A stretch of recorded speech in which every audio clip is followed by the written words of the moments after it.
welcome to our session. So my name is Winston Quek. I'm CEO of SBI Digital Markets. We're a CMS-regulated tokenization, syndication, distribution, custody platform based in Singapore. And I'll let the audience introduce themselves very quickly. Okay, I'm Jittinun, CEO of Tokenized. We are a tokenization arms under SCBX Group, which is one of the largest financial conglomerate in Thailand. My name is Heinzle. I'm a founder and CEO of a company called 21X, a Frankfurt-based fintech that is going to become a financial institution in the next 2 weeks. We're the first EU-regulated decentralized financial market infrastructure provider who will be running a matching, trading and settlement system on public blockchain. Hi, my name is Heejin Shin. I oversee the ventures and digital assets initiative at Kyobo Securities. Kyobo Securities is one of the largest financial institutions group called Kyobo Life Insurance Group's subsidiary. And currently we're working on building the digital asset offering platforms in Korean market. Great. So as we move into year 9 of the Singapore FinTech Festival, particularly in the space of tokenized assets, we've done fixed income, funds, commodities, you name it, right? Whiskey, it's more or less all been done, right? So what are the next steps? We have not seen any POC go into commercialization stage or any sustainable program that is tokenized. So together with my panel, we are going to be launching a product in Q1 2025 to essentially build up the secondary market. So let me just pose the first question to Max. And as we've gone through the journey of putting product on your exchange, can you just elaborate, where do you think 21X is going to add value to the secondary market, particularly on the tokenized side? Yeah, so I think, as we all know, there's been, over the last years, a lot of, issuances that have already been conducted in a tokenized form. Those issuances actually were mostly in representing like a materialized form of a security in a tokenized form then. Now with the fact of the matter being that regulation has not allowed for trading and settlement to be conducted with a blockchain leveraging, in a blockchain leveraging matter or form, this is a game changer, right? We have capital market infrastructure regulation now in place in the EU that allows us actually to disintermediate, to eliminate the necessity for clearing, to move to atomic matching and settlement for tokenized assets, and doing that in a self-custody enabling form and also directly accessible to participants. So I always like to say it's the missing piece of the puzzle that is now actually coming together in order to allow and enable trading and also drive liquidity into tokenized financial instruments. Great, thanks, Max. And maybe the second question I'd like to pose to Kuntui. As we build our product out together, what are some of the challenges that for yourself you've seen from the regulatory side? Maybe you can share with the audience what we've been working on and what we're thinking in terms of getting our product into Thailand, right? Okay, actually, the key challenge would be the difference in terms of the regulation for each country. Different countries have different classifications and different requirements of the regulatory frameworks, especially like in Thailand, we have like different framework. We for the tokenized RWA tokenization, it's not called security. It's just like investment token. So what we do together is how to bridge the gap of the difference to see how we like pool the liquidity together and to tackle this problem. Heejin, Korea is it's a huge market. It's a leader in crypto. Many experiments have been done on STO. How is Kyobo preparing themselves for the upcoming security token regulations?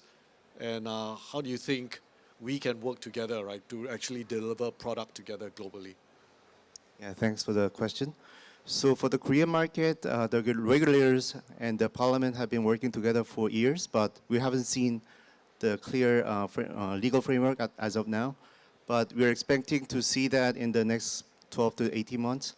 So for Kyobo, as one of the fast-moving organization in terms of digital assets, we are working in a multiple consortiums, forming through the partnerships, both globally and also in Korean market, to prepare on the tech stack of building the token issuance and distribution platform.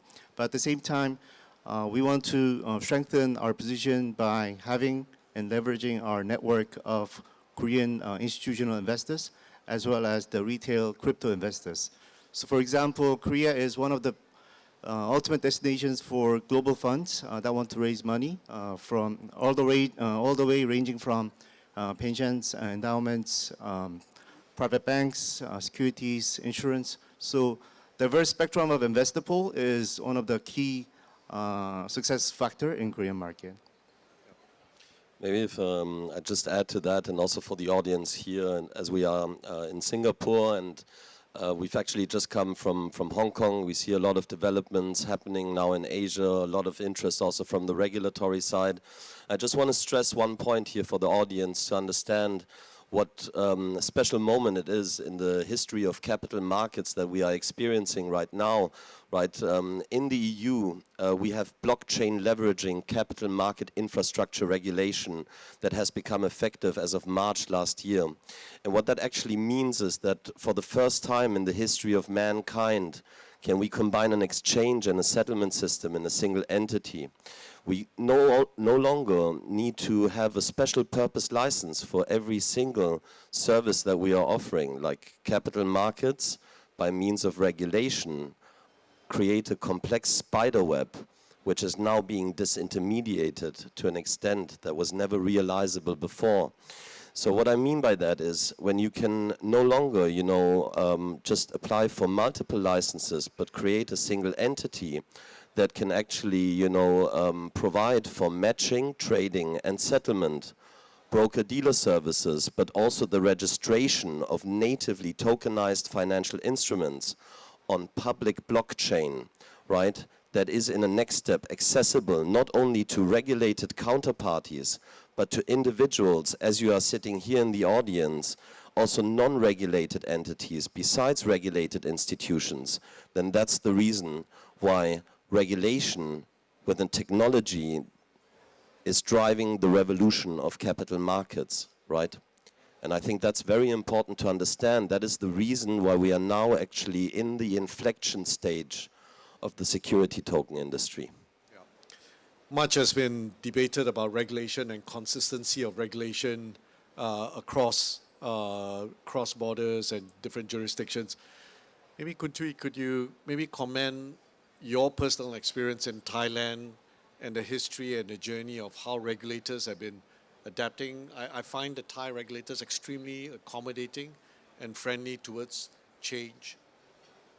Yeah, actually, I would say market in Thailand starting with cryptocurrency. Basically, people now understand how to trade the cryptocurrency. What's the cryptocurrency? But once the market start with crypto, the regulations would have the perceptions originally for something like volatiles, speculative. So it's quite restrict in terms of the regulations in Thailand to start with. So prohibiting institutional investor to participating in or to buy the crypto product, things like that. So it's very stringent. But for the time passed by, they understand how are the benefit of RWA tokenizations, security token offering, things like that. The benefit of the technology to bridge the traditionals and the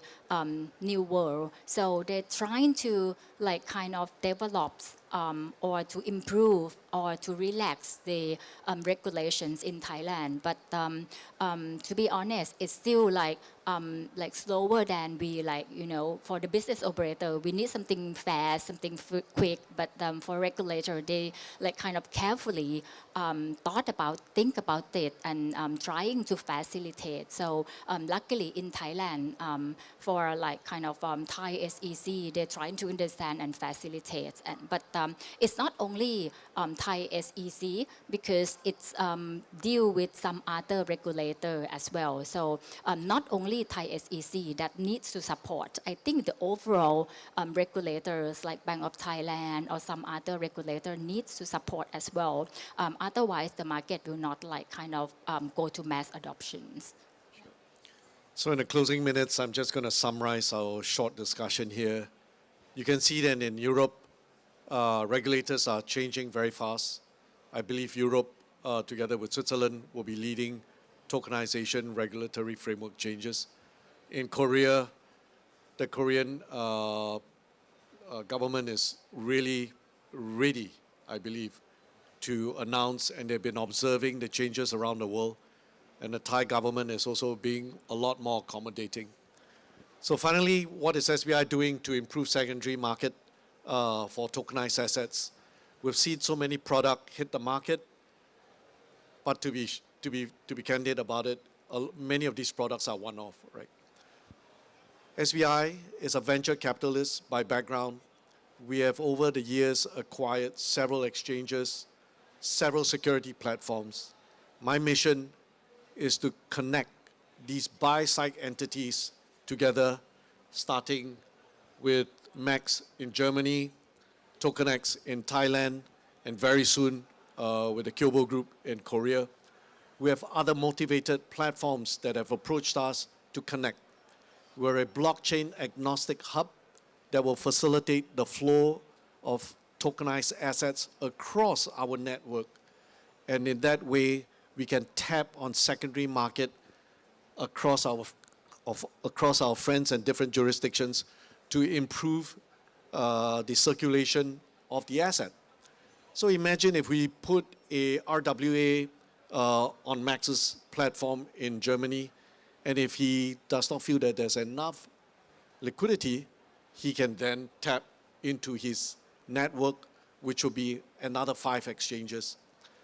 This is a first of a kind. I don't think anybody out there is attempting it, but we're going to give it a serious attempt. So in closing, we welcome collaboration, we welcome partnership. For anyone that feels that they can help us distribute, we'll be more than happy to work together as a group. Any final comments to the panel here? Yeah, maybe allow me to say that if you are representing a bank, if you're working for a financial service provider, if you are not already exploring tokenized financial instruments, then I would urge you to start doing so, because you are going to miss the train. It is the largest asset managers and banks globally that are already actively working towards their tokenized offerings.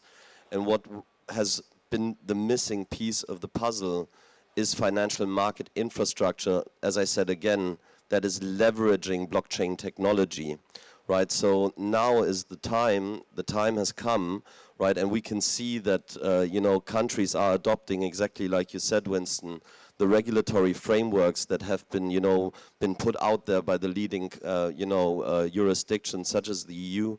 We see UK has followed now, and I'm sure that Asia and several countries within Asia will be following this example for harmonized tokenized capital markets. Any closing comments, Kuntu? Yeah, I think the market is fragmented already. I think let's work together and trying to collaborate so that we can push the market forwards together. Yeah. Yeah, great point there. Heejin? Pretty much the same comment. I think for Korea, we still have time, 12 to 18 months. So please come to us. We'll share more ideas and collaborate together. Thank you. Great. Thank you for your attention, and please approach any one of us if you have any ideas to help us push the market forward. Thank you.